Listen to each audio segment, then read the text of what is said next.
우리가 지난 시간 요한복음의 말씀 속에서 예수님과 베드로의 관계가 어떻게 시작되는가 하는 것을 우리가 살펴보았습니다.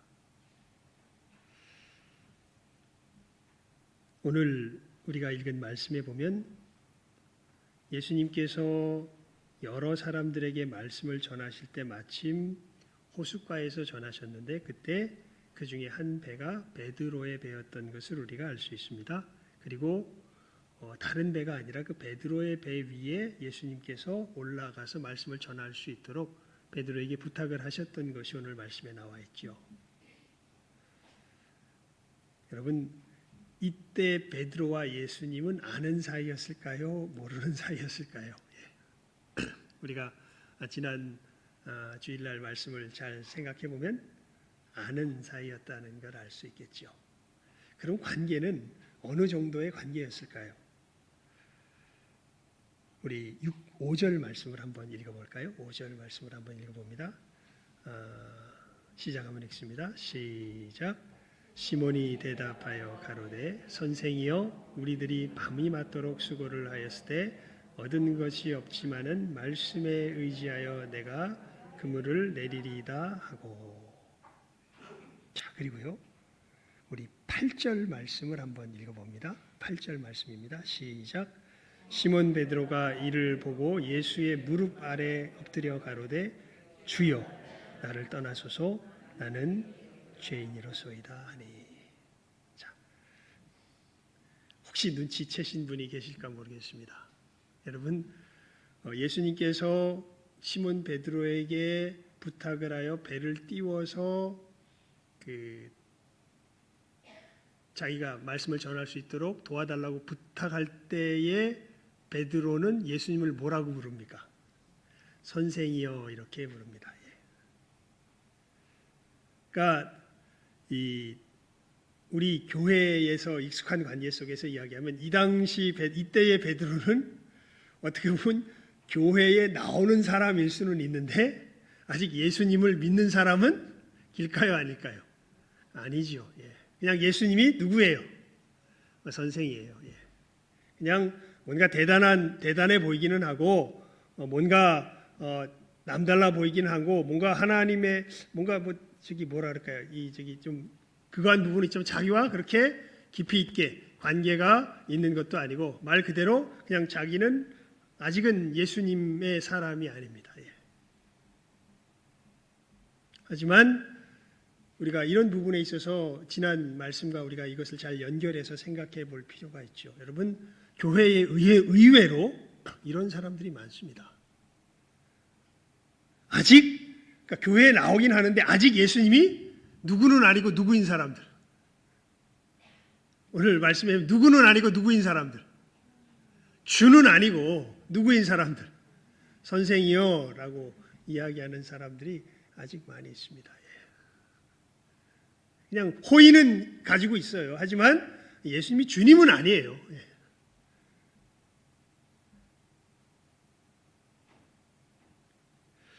그래서 우리가 지난 주일에 말씀에서 두 가지가 굉장히 중요하다는 것을 살폈죠. 하나는 우리가 이렇게 하나님께서 맺어주신 관계를 잘 유지하는 것이 중요하다. 그러니까 선생이여 부를 수 있는 사람들, 야, 너 예수님을 선생으로밖에 못 불러? 교회 나오지 마! 이게 아닙니다. 이 사람은 아직 예수님을 뭐로밖에는 생각을 못해요?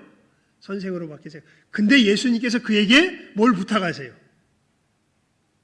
다른 사람도 아니고 그에게 배를 띄울 것을 부탁하세요. 그리고 베드로는 순순히 예수님에게 호의를 베풀며 배를 띄워줍니다. 사실 이때가 어느 때냐면요. 여러분, 이 갈릴리에서 이 고기를 제대로 잡을 수 있을 때는 언제냐면 밤에 깊은 데 나가서 그물을 던지면 고기가 많아요. 저도 잘 모르지만 책에 보니까 그렇게 돼 있더라고요. 그리고 낮에는 고기가 어디 있을까요? 얕은 물가로 나온답니다. 그래서 보통 이제 갈릴리 호숫가에서 고기를 잡으려면 낮에는 얕은 물가에서 낚시를 하든지 그렇게 잡고 흩어지는 거죠. 고기들이 낮에는 흩어졌다가 밤에는 깊은 데 뭉쳤다가 그러는가 봐요. 고기의 생태가. 그래서 이제 어부들이 호숫가에 나와서 이제 그물을 씻고 이제 에이 오늘은 허탕 쳤다. 오늘은 들어가서 쉬자 하고 이렇게 하고 있는 그 상황에 이제 예수님께서 이제 뭐 아침이나 뭐 이렇게 뭐 오전쯤 됐겠죠. 오시니까 사람들이 막 예수님 주변에 있으니까 예수님께서 말씀을 전하시기 위해서 이제 배를 띄우시기를 청하는 거죠. 왜 배를 띄우시기를 청하냐면 그 가서 보니까 그게 확실히 나타나더라고요. 예. 그래서 예배당을 만들 때도 이 강단과 청중의 좌석은 사실은 이렇게 막히는 게 없어야 돼요. 왜냐하면 막히는 게 없으면 소리가 그대로 갑니다. 그리고 물가에서 말하잖아요. 그러면 막히지 않는 정도가 아니라 이 물일 자체가 반사판 역할을 해가지고 소리가 그렇게 크게 이야기하지 않아도 굉장히 잘 들려요. 그러니까 천연 마이크 역할을 하는 거죠. 그러니까 예수님께서 베드로에게 그것을 다른 사람도 아닌 베드로에게 부탁을 하면서 하나님의 말씀을 쭉 전하시는 것이 이제 오늘 말씀의 1절부터 3절까지의 상황이 되는 것이죠. 그래서 여러분 정말 생명이 역사하려면요 무엇이 정말 중요하냐면 이렇게 이 관계를 소중히 여기며 관계를 잘 유지하는 것이 굉장히 중요한 것을 우리가 오늘 말씀을 가만히 묵상해 보더라도 알 수 있습니다. 그리고 그 속에서 우리가 정말 생명이 있다면은 지난 시간에도 우리가 강조했지만 복음 앞에 진실하게 사는 것이죠. 그 점에서는요 정말 우리가 믿음으로 사는 사람이라면 오히려 복음을 전하는 것이 오히려 쉬워진 상황에서 살아가게 됩니다. 지금 시대가 될수록요. 예전에는 뭔가 꾸며대는 것들이 많았다면 지금은 아예 그런 것들 자체가 의미가 없는 세월이 되었습니다. 특별히 우리가 나누고 있는 진리의 내용에 있어서는 정말 이 진리의 내용을 가지고 내가 진실하게 고민하며 분투하며 살아간다면 그리고 하나님께서 내게 맺어주신 이 관계들을 소중히 여기면서 그 가운데 걸어간다면 하나님께서는 반드시 우리에게 무엇을 증거할 기회를 주시는 거예요. 복음을 증거할 기회를 주시는 거예요. 그 기회가 사실은 오늘 말씀 속에서 나타나는 거죠. 그러니까 그냥 예수님 바로 만났다고 베드로가 예수 믿은 게 아니에요.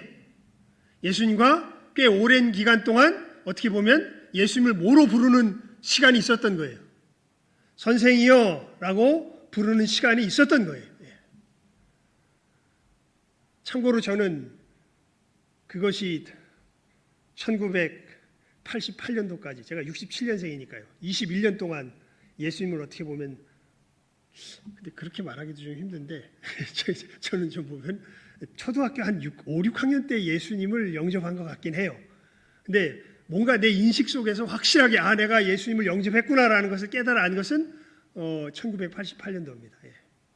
모태신앙이었지만 그러니까 어떻게 보면 의식적인 측면에 있어서는 모태신앙이었어도 21년의 세월을 예수님을 뭐라고 부른 셈이에요? 선생이여라고 부른 셈이에요. 교회 일 열심히 했어요. 열심히 해봐야 뭐 교사 일하고 하여튼 시키는 건 정말 잘했습니다. 그 자원하는 마음으로 또 하기도 했어요. 하지만 정말 예수님이 나의 주님으로서 내 속에서 확실하게 내 의식 속에서 고백된 때는 1988년 1월인가요? 2월 달에 그때의 제 심령에 분명한 변화가 있었습니다. 그리고 정말 그때부터는 예수님을 뭐라고? 주여라고 부를 수 있는 사람이 되었죠. 그러니까 여러분 이 부분은요, 우리 교회 속에서 이게 돼야 그 다음부터 그 다음 신앙의 걸음들이 가능해져요. 이렇게 교회에서 보게 되면 사실은 아무리 신앙 연수가 오래되었다고 이게 되는 게 아니에요. 교회 생활 오래 했다고 이게 되는 게 아니에요. 이게 되는 사람은 자기 속에서 알아요. 금방 교회에 나온 사람도 이게 되는 사람이 있어요. 예수님이 누가 아니라 누가 되신 분? 선생이 아니라 주가 되신 분. 네, 교회 되게 오래 나왔는데 아직도 여전히 교회를 싫어하진 않아. 교회에서 하는 일을 거부하진 않아. 하지만 아직도 그러니까 배를 띄워주세요라고 이야기하면 띄워드리죠 라고 얘기까지 해요. 그래서 띄워. 하지만 여전히 예수님이 누구예요? 선생이에요. 뭐는 아니야. 주는 아니야.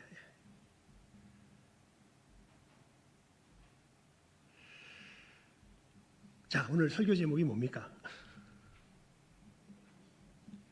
새 생명의 시작. 그러니까 이게 새 생명이 뭐냐면 선생이던 예수님이 누가 되시는, 주가 되시는 그 역사가 어떻게 시작되는가 하는 것이 이제 이 베드로의 삶 속에서 오늘 나타나게 되는 것이죠. 제가 그랬잖아요. 우리 예수님께서 오신 것은 양으로 생명을 얻게 하고 더 풍성히 얻게 하려는 것이다. 그 생명이 무엇인지를 우리가 어떻게 보면 올 초부터 시작해서 지금까지 살펴왔다면 이 생명이 한 영혼 속에서 어떻게 시작되며 커가는지에 대해서 우리가 살펴봅시다라는 것이 이제 우리가 지난주부터 말씀을 살피는 거잖아요. 그 중에 이제 이 환경이 어떻게 조성되는지에 대해서 우리가 베드로를 통해서 베드로를 딱 집어가지고, 왜냐하면 예수님께서 말씀하시잖아요. 이 베드로 위에 내 뭐를 세우리라? 교회를 세우리라. 이 반석 위에 내 교회를 세우리라. 여러분 베드로 뜻이 뭔지 아세요? 반석입니다. 반석. 예. 베드로가 뜻이 반석이에요. 그래서 이 베드로 위에 내가 교회를 세우리라 예수님께서 말씀하시잖아요. 그래서 베드로를 우리가 택하여서 이 생명이 어떻게 베드로 안에서 임하며, 다가가며 임하며 열매 맺어 가는지를 우리가 이제 살펴보는 것이, 오늘은 어떻게 이 생명이 임하게 되는가라는 것. 근데 이것은 베드로에게만 이런 방식으로 임한 것이 아니라 베드로는 대표죠. 프로토타입입니다. 원형입니다. 그러니까 이 방식 그대로 모든 사람에게 사실은 예수님의 생명이 임하는 거예요. 그래서 여러분, 한마디로 말하면요, 예수님이 이제 선생이 아니라 뭐가 되는 역사? 주님이 되는 역사. 즉, 이 역사가 어떻게 일어나게 되냐면요. 자, 우리 말씀을 봅시다. 상황은 이렇습니다. 이제 그래서 예수님께서 베드로의 배에 올라가서 이제 말씀을 전하죠. 그러니까 베드로는 꼼짝없이 누구 옆에서? 예수님 옆에서 졸지도 못하고, 가만히 보면요, 예배 시간에 그게 미신적인 게 아니라 진짜로 은혜 받는 자리는 앞자리예요. 왜냐하면 제가 앞자리에 나와서는 조는 사람을 못 봤어요. 근데 예배를 드리러 나오긴 나와야 되겠는데 늘 어디 가는 사람들이 주로 조냐 하면 저 뒤에 가는 사람들이 좁니다. 예배는 나오긴 나와야 되겠어. 그래서 예배는 나와. 하지만 뭔가 주님께서 더 가까이 오는 건 내게 거북해. 그러면 어디 가서 앉을까요? 저 뒤에 가서 앉습니다. 그리고 이제 나온 것 자체로 안심을 해, 자기는. 그리고 나서 편안히 어떻게 돼요? 게다가 또 그 성경 구절까지 암송하면서 편안히 잠을 청합니다. 주께서 사랑하시는 자에게 뭐를 주신다고? 잠을 주신다고. 그러면서 아주 편안하게 잘 자고서 이제 예배 마치고 예배 잘 드렸다 이러고 가는 사람들이 있습니다. 은혜를 받기 힘듭니다.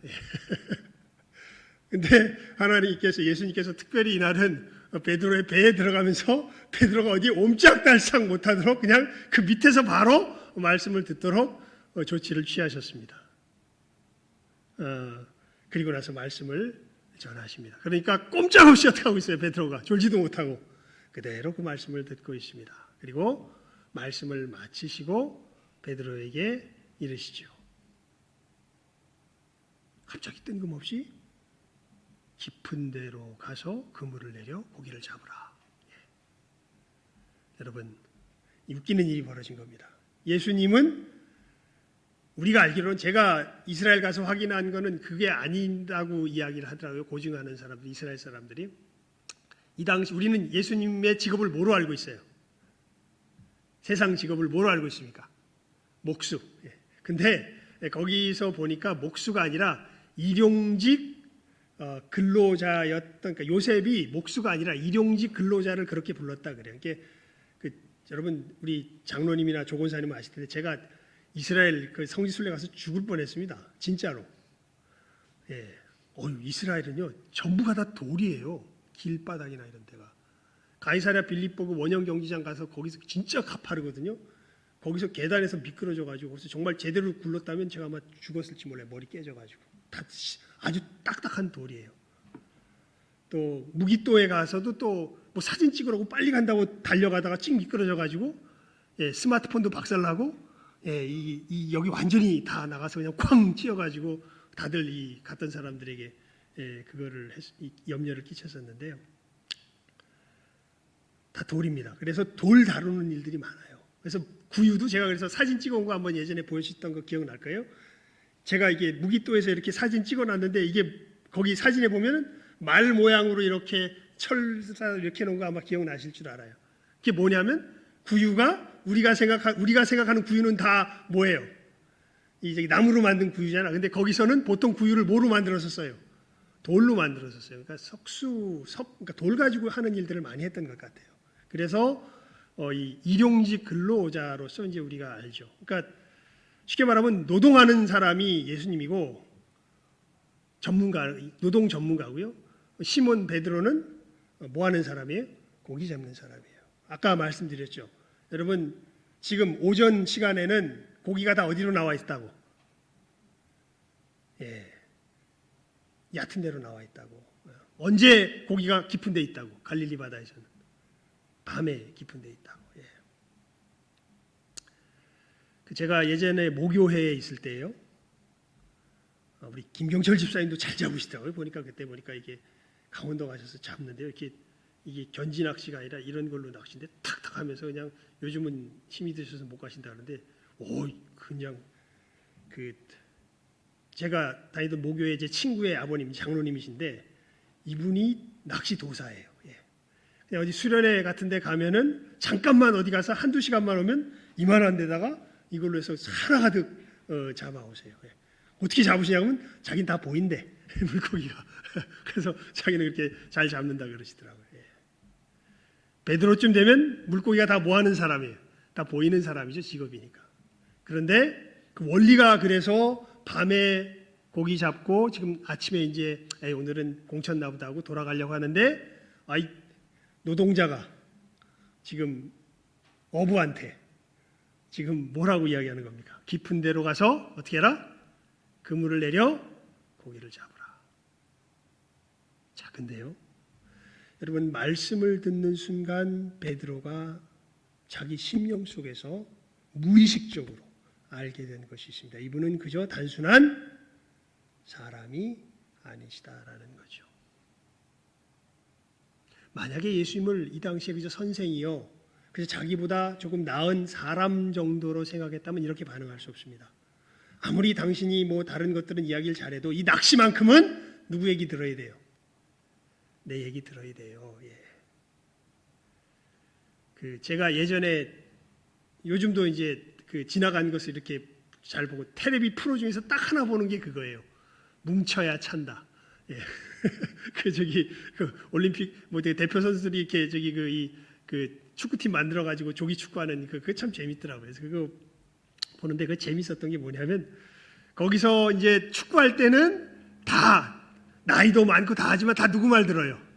안종환 감독 말 다 들어요. 근데 뭉쳐야 쏜단가? 그거는 잘 안 봤는데 한두 번 그건 이제 농구하는 걸로 바꿨잖아요.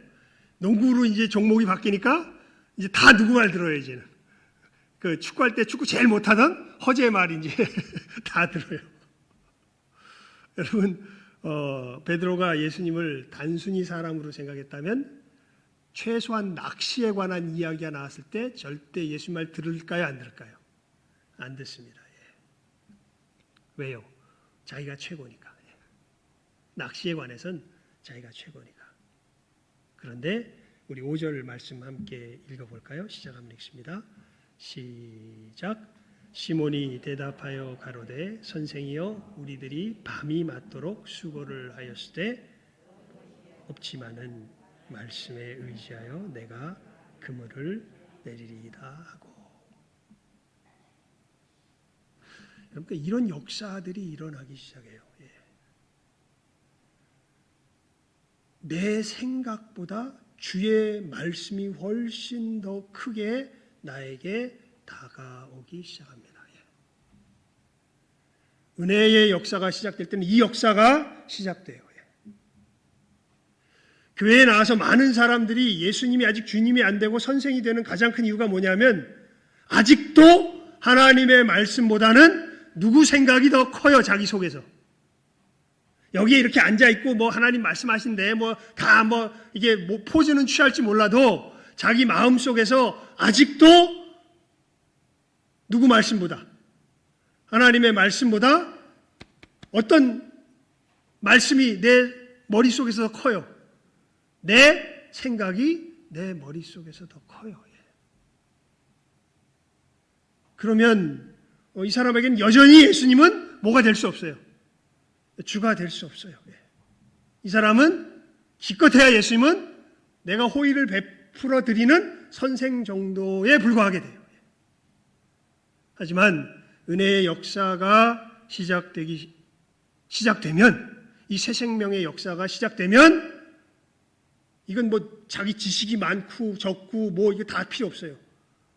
똑똑하고 안 똑똑하고 다 필요 없습니다. 누구의 말씀이 더 크게 들리기 시작해요. 하나님의 말씀이 더 크게 들리기 시작합니다. 그래서 자기를 뭐 할 수 있게 돼요? 내려놓을 수 있게 돼요. 그래서 이 고백을 하게 되는 거예요. 밤이 맞도록 수고를 하였을 때 얻은 것이 없지만은, 여기에 아까 말한 것이 함축되어 있죠. 내가 어부로서 내 최고의 지식을 사용해서 최선의 노력을 다했는데 얻은 것이 없었습니다. 사실 이 어부의 일로 말하면 나 앞에 있는 사람이 없습니다.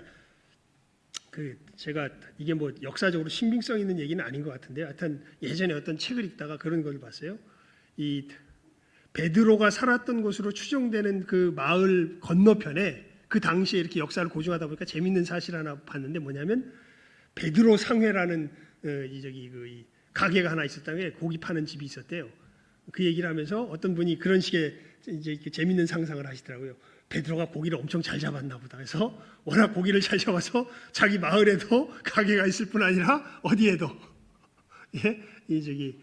건너편에도 분점까지 뒀나 보다. 뭐 이제 그런 식의 재미난 상상을 한 어떤 글을 읽었던 적이 있는데, 베드로가 자기의 최선을 다해서 고기를 잡았는데도 실패한 거죠. 하지만 그렇게 내 최선의 것을 다했지만, 내 최선의 것은 오늘 되는 것 아닌데, 근데 지금 예수님의 말씀을 듣고 뭘 의지하여서, 예수님의 말씀을 의지하여서 내가 그물을 내리겠습니다. 우리 6절 말씀 읽어볼까요? 시작해보겠습니다. 시작. 그리한즉 고기를 애운 것이 심이 많아 그물이 찢어지는지라.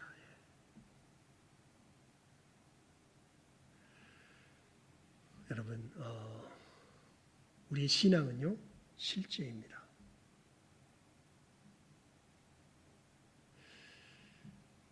물론 기적 없이 믿을 수 있는 사람이 있기는 있는데요, 자기의 삶 속에서 믿음으로 말미암아 기적을 경험하지 못하는 사람은 아무도 없어요.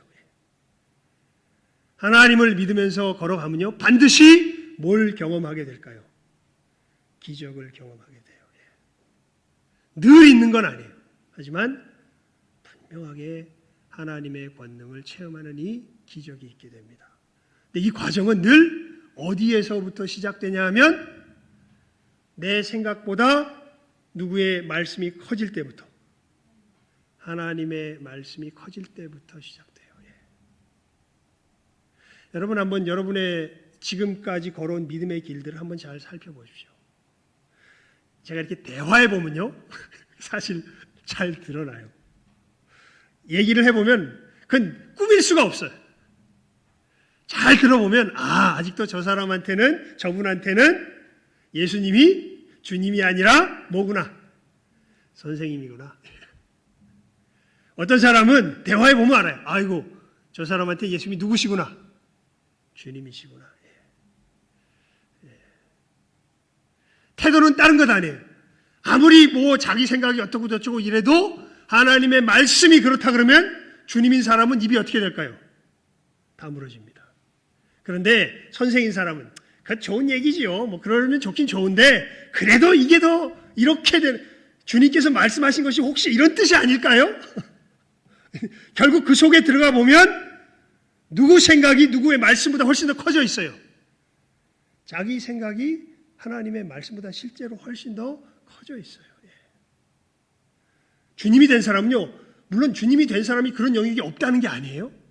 우리는 아직 몸의 행실이 우리들 속에 남아있기 때문에 그런 영역들이 있어요. 그런데 그것을 알게 되는 순간 정말 예수님이 주님인 사람은 화들짝 놀래요. 내가 이 부분에서 이렇게 하나님 앞에 교만했던가? 이러면 안 되는데 왜 이러지? 근데 여전히 선생인 사람들은요, 이 하나님의 말씀이 기껏해야 평행선이에요. 결국에 자기 속에서 자기를 확실하게 붙들고 있는 건 누구 생각일까요? 자기 생각입니다. 그런데 이 기적의 역사, 이 주님의 말씀이 크게 임하며 주님께서 어떠한 분이신지를 이 기적을 통하여서 자기 삶 가운데 보게 되는 순간 예수님이 누구신 걸 보게 될까요? 하나님이신 걸 보게 됩니다. 그리고 이때가 새 생명이 임하게 되는 그 정말 결정적인 순간인데요.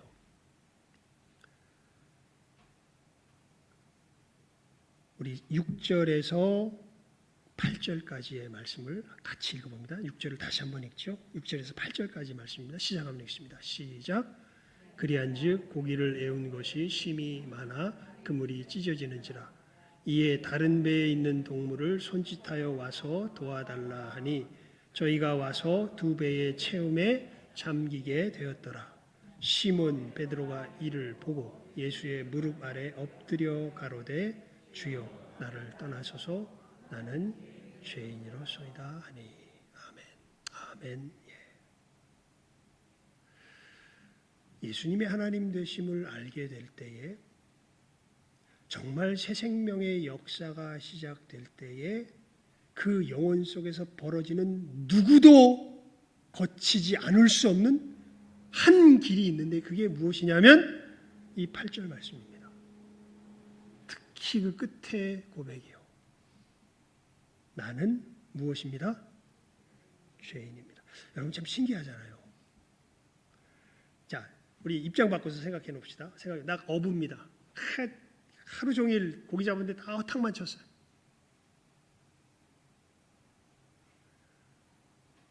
근데 예수님께서 말씀하셔서 그대로 그물을 던졌더만 어떻게 됩니까? 두 배가 잠기도록 어떻게 돼요? 가득 잡았어요. 자, 여러분 예수님께 뭐라 그러겠습니까? 뭐라 그러겠어요, 여러분 같으면? 아이고, 예수님 감사합니다.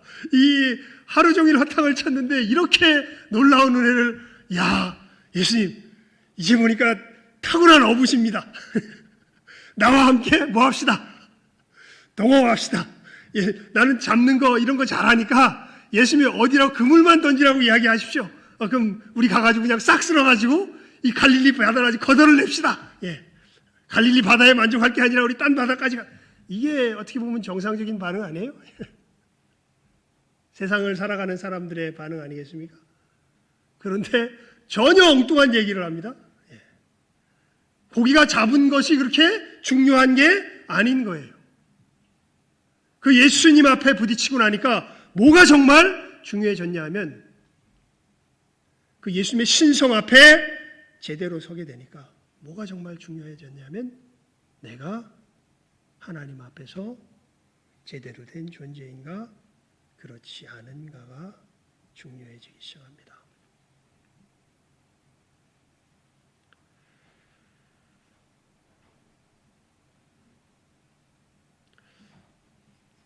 한편 강도 아시죠? 구원받은. 여러분 우리 사순절날 2021년 사순절이라 고난주간, 사순절은 없죠. 고난주간 때 가상치료를 살피면서 이 특별히 한편 강도에게 하신 주님의 말씀은 누가 구원받는 자인지를 알려주는 말씀이다라는 우리가 제목으로서 살폈습니다. 그게 맞는 이야기고요. 거기 보면 똑같이 이 두 사람 다 예수님을 처음엔 조롱하고 비방해요. 그런데 한 사람은 예수님께서 베푸시는 구원을 얻고 한 사람은 구원을 얻지 못합니다. 근데 구원 얻지 못하는 사람은요, 어떤 사람이냐면 이 사람에게 정말 중요한 것은요, 그냥 자기가 사는 거예요. 내가 하나님을 향하여, 내 이웃을 향하여, 내 주변을 향하여 어떤 일을 행하고 어떤 결과를 미쳤는지는 하등 중요한 게 없어요. 실제로. 죽을 때 보면 딱 드러납니다. 그 사람이 자기 인생의 한계에 딱 부딪혀보면 그대로 드러나요. 이 사람이 정말 중요하게 생각하는 것이 무엇인지. 맨날 앓는 소리하고 끙끙대는 소리 하는데 왜 앓는 소리하고 끙끙대는 소리 하나? 여러분, 이 좀 죄송한 말인데요. 여러분 삶 속에서 고난이 괜히 오는 것 아닙니다. 사실은 받을만 해서 오는 거예요. 나는 억울합니다. 그건 아직 자기 자신의 실체를 제대로 못 보는 사람들입니다. 진짜 자기 자신의 실체를 깨달으면요, 아이고 왜 이거밖에 안 왔을까? 아니, 사실은 이렇게 이런 일을 당하는 것은 내게 뭐하다? 합당하다. 은혜를 받게 되는 사람은 이러한 생각이 자기 속에서 확실해져요. 하지만 정말 이 새 생명에 거하게 되지 못한 사람은 늘 억울해. 늘 분해요. 늘 주변이 나빠.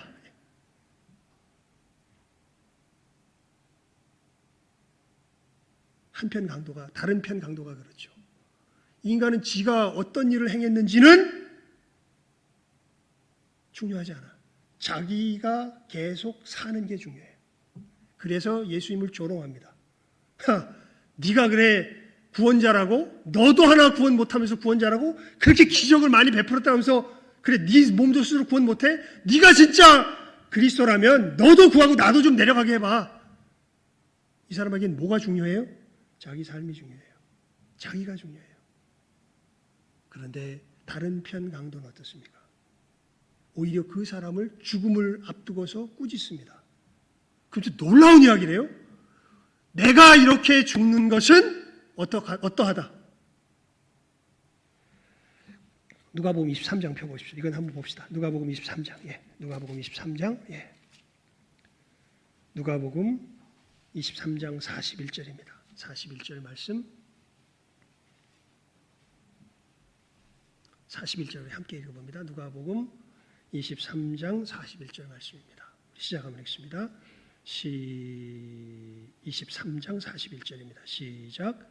우리는 우리의 행한 일에 상당한 보응을 받는 것이니 이에 당연하거니와 이 사람의 행한 것은 옳지 않은 것이 없느니라 하고. 아멘. 자 보십시오. 이 구원 얻는 강도는 자기가 이렇게 십자가의 고통스러운 죽음을 죽는 것이 어떠한 일이다 이야기합니까? 당연한 일이다. 우리가 이런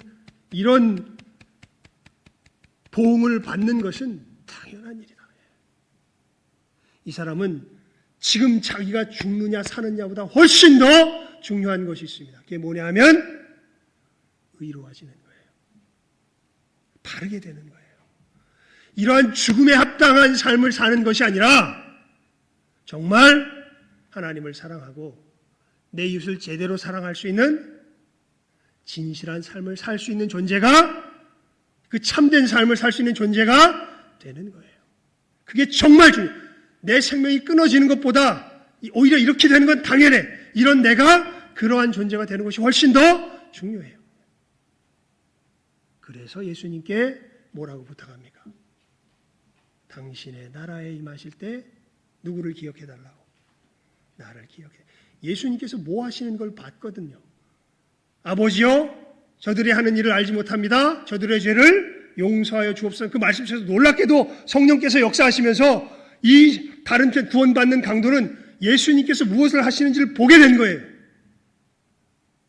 마치 베드로에게 그 물을 깊은 데로 가서 던지라는 말씀 속에서 예수님의 하나님 되심이 드러나셨듯이 이 한편 강도에게는 저들의 죄를 사하여 주옵소서라는 이 말씀 속에서 예수님의 그 역사가, 하나님 되심이 나타났던 거예요. 그래서 누구 앞에 나아갑니까? 예수님 앞에 나아갑니다. 자기의 무엇됨을 인정하면서, 죄인됨을 인정하면서. 똑같잖아요. 베드로도 예수님에게 나아갈 때, 주님으로서 맞이하기 위해서 나아갈 때 자기의 무엇됨을 인정하며 나아가요. 죄인됨을 인정하며 나아가죠. 한편 강도도 예수님 앞에 나아갈 때 자기의 무엇됨을 인정하고 나아가요. 죄인됨을 인정하고 나아가죠. 그리고 다른 소원을 가지고 나가는 것이 아니라 자기가 이 죄에서 의로워질 수 있기를 소원하며 예수님 앞에 나아가죠.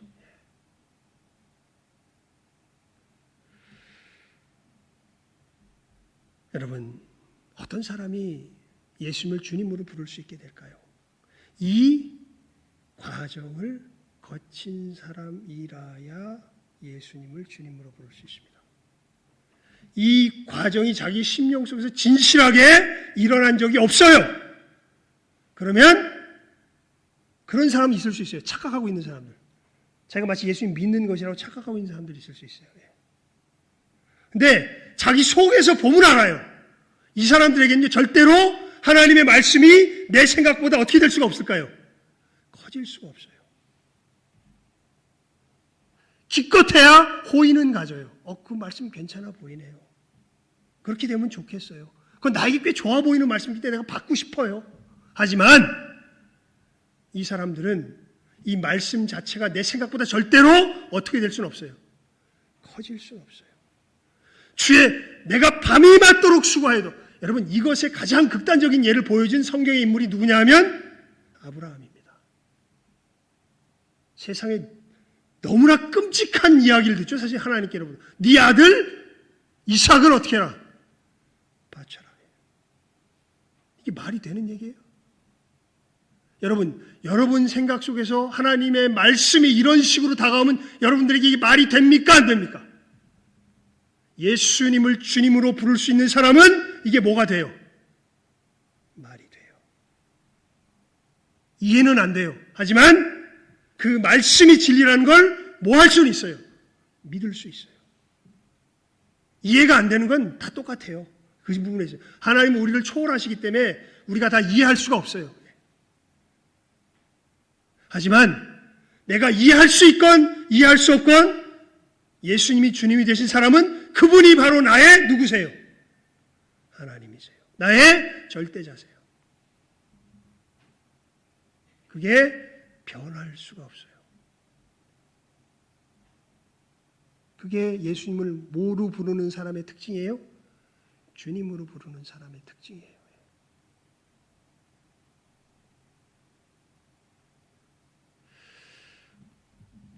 사랑하는 지금 이 시간 우리 함께 말씀을 나누는, 여기에 함께 앉아있건 우리 방송을 통하여 이 시간에 함께 참여하건 우리 모든 귀한 한 사람 한 사람에게 간곡히 부탁을 드립니다. 여러분의 심령 속에 이 새 생명의 역사가 있었는지요? 정말 내가 하나님 앞에 죽을 수밖에 없는 죄인임을 내 속에서 진실하게 깨달아 알고, 나를 이 죄에서 건지실 분은 나로 죄인인 것을 알게 하신 이 하나님, 예수 그리스도를 보내주신 그 하나님, 예수 그리스도의 십자가의 역사로 나를 이 죄에서 건지는 그 하나님밖에 없음을 내 마음 깊은 곳에서 의지하며 그 하나님께, 예수님께 한편 강도와 같이, 여러 가지 설명으로서 풀어 살려면 이 감동이 다 사라져요. 그냥 이게 제일 좋은 것 같아요. 한편 강도와 같이 당신의 나라에 임하실 때 나를 기억하여 주시옵소서. 용어를 복잡하게 안 써도 돼요. 사실은 예수님 앞에 나아갈 때 예수님께서 무엇을 행하셨는지를 알고 정말 진실한 마음으로 내가 주님 앞에 이 죄를 씻어달라고 주님 앞에 나아가면, 자, 우리 성경 한 군데만 더 찾아봅시다. 요한복음 6장 37절입니다. 요한복음 6장 37절 말씀. 요한복음 6장 37절입니다.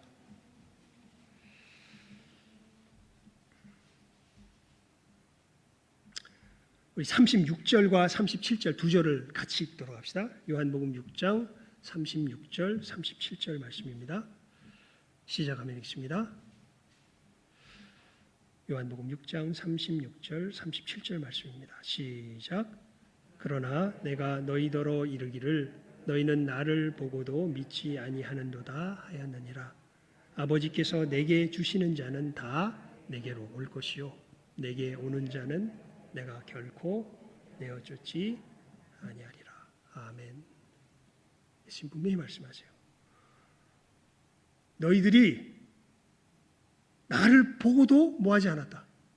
믿지 않았다. 하지만 하나님께서 내게 주시는 자는 즉 다른 사람들 아닙니다. 이 한편 구원 얻는 강도와 같은 이 베드로와 같은 사람들이죠. 즉 하나님 앞에서 자기의 무엇됨을 깨달아 알고 죄인됨을 깨달아 알고 이 죄에서 노임받기 위해서 누구 앞에 진실하게 달려나가는 사람들. 예수 앞에 진실하게 달려가는 사람들. 이 사람들이 아버지께서 예수님께 주신 사람들이에요. 이 사람들은 다 예수님께로 올 것이요. 예수님께 가면 예수님이 어떻게 하신대요? 어떤 놈은 내어쫓고 어떤 놈은 안 내어쫓을 거야. 이렇게 말씀 안 하세요. 내게 오는 자는 누구든지 어떻게 내어쫓지 않는다고요. 결코 내어쫓지 않으신다고요. 여러분, 새 생명은 이렇게 시작됩니다.